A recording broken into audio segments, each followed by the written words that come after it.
Assalamu alaikum. In the previous session, I was speaking about the cost of self-financed studies in Canada ranges from 25 to 35,000 Canadian dollars, and the students or their parents who cannot afford this much amount, what should they do? I mentioned Germany as a target country can be an option where there is no tuition fees for international master program.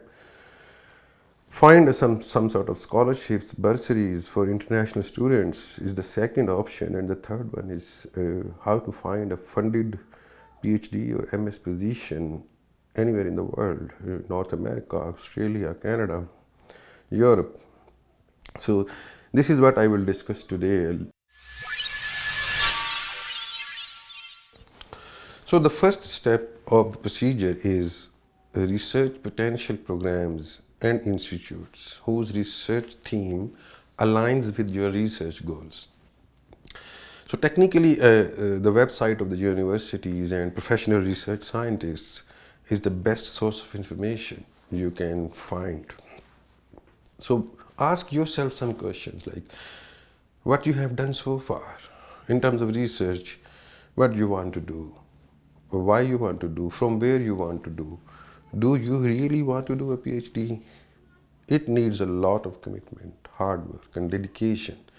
So once you decided, then you start searching, like start from a country, and Canada is your target country. So what are the different research intensive universities, institutes, and laboratories?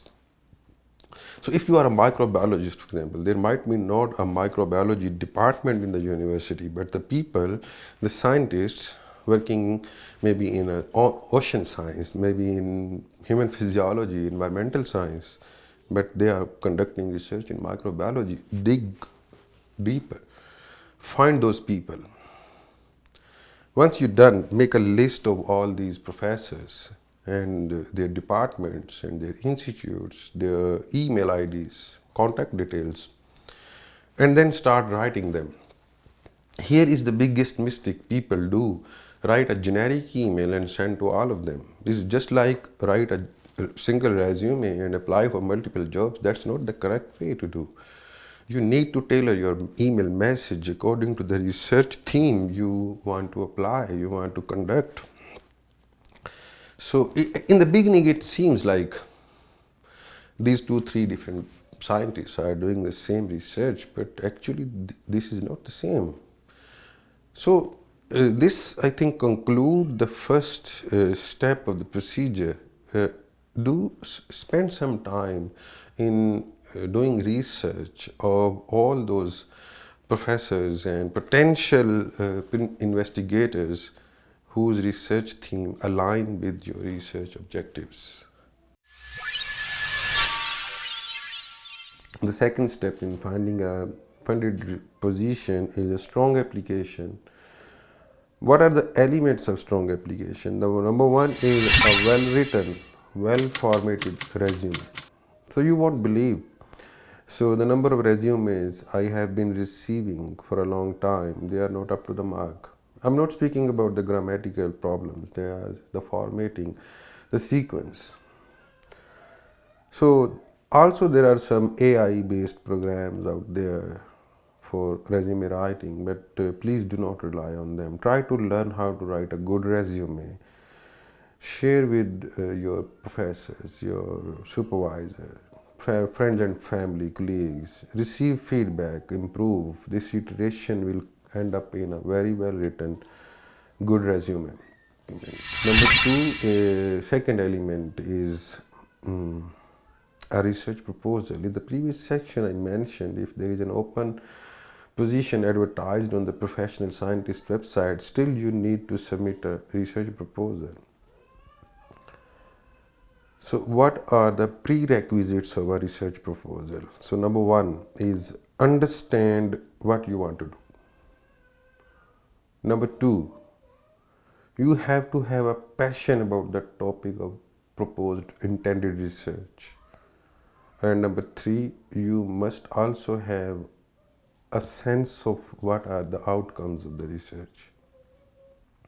So once you have these three prerequisites, Then you start writing, and there are components. Although there is a need, I think, to have a more detailed session about how to write a research proposal and what are the different components, but here I'm just going to briefly explain. So what are the different components? Number one is introduction. So here you have to mention a little bit about your what you have done so far about proposed research. Background of the proposed research and its significance is the second component. How you think, what do you think, why this your proposed research has some impact. I mean, it can be on biology, it can be on sociology, it can be anything. And then a major section of the research proposal is literature review. You need to download the current manuscripts and read them and find the gap, because this is the important. You have to find the gap. What are the different research groups in the world are doing on the same topic that you are going to do, and where is the gap and how you can contribute to fill those gaps. And then the next component of the proposal is, once you have described the significance, what you want to do, and the literature survey, and the gap, and your contribution, then you have to describe the design and methodology of the research. That's also an important part. If there is a collaboration needed, I mean, people usually like this collaborative nature of the people. And then anticipated outcomes. What do you think is the research community or industry or medical science or whatever will benefit from your research? What the university, the research institute will benefit from your research? And then conclusion, and the final is the references. And the third element of strong application is your letter of recommendations that you can collect from your previous supervisors or maybe some senior colleagues. So this concludes the second step of finding a funded position. The third step in finding a funded position is networking. So build relationships, connect with scientists, PhD candidates. That LinkedIn is a great platform to connect with people. I think in the previous section I discussed that you can find the team members of a research group in a scientist's website. So find those names in LinkedIn, connect with them, talk to them, and at some point these people might help you to refine your research proposal and resume. So just leverage this network to build relationships.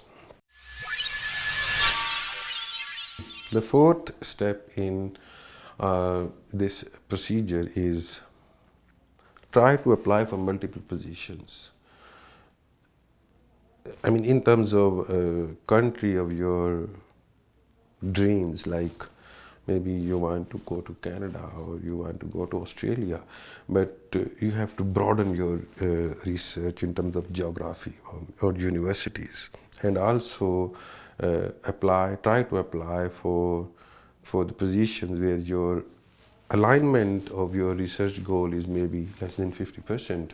I mean, for example, when I was applying for PhD positions, my basic training was in polymer and organic chemistry, but I didn't want to pursue my PhD in pure sciences.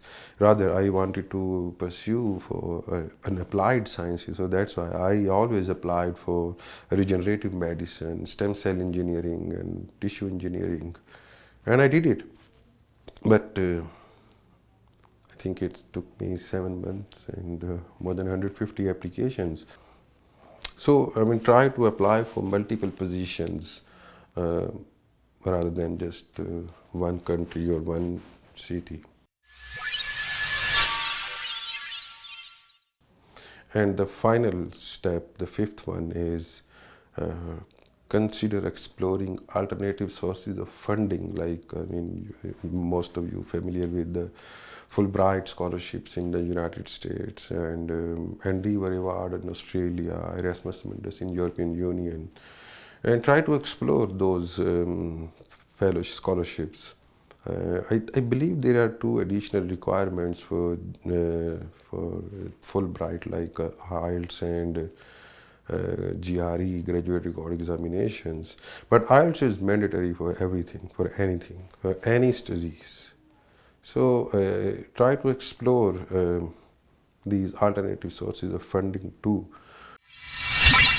I think that I can now just summarize all the steps. Number one is do your potential research with the alignment of your research goals. What are the professors and institutes and scientists?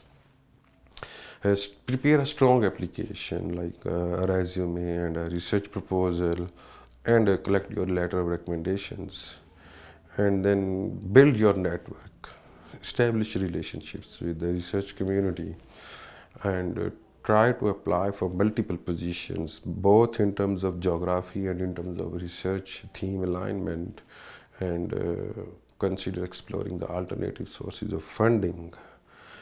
That's all. If there is any question or any concern, you can comment on this side, on this video, and then I will try to reply ASAP. So take care. See you soon.